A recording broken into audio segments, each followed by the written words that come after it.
69 զոհ, հարյուրավոր վիրավորներ ու տասնյակ անհետ կորածներ։ Ֆիլիպիններում 6.9 մագնիտուդով երկրաշարժ է գրանցվել։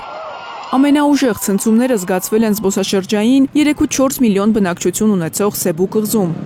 Կանխատեսվում է, որ զոհերի թիվը կարող է աճել։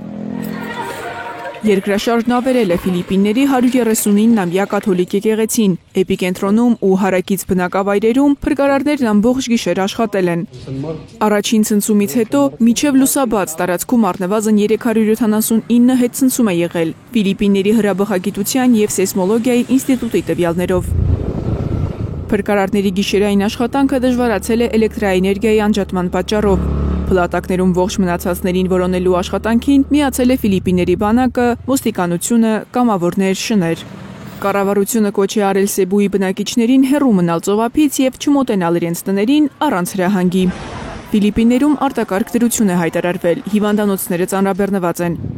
Խաղաղ օվկիանոսյան կրակի օղակում գտնվող Ֆիլիպիններում սեպտեմբերի 22-ին էր բնական աղետը ողբերգությունների պատճառ դարձել։ Հազարավոր բնակիչներ տեղահանվել էին Ռագասա սուպեր թայֆունի պատճառով։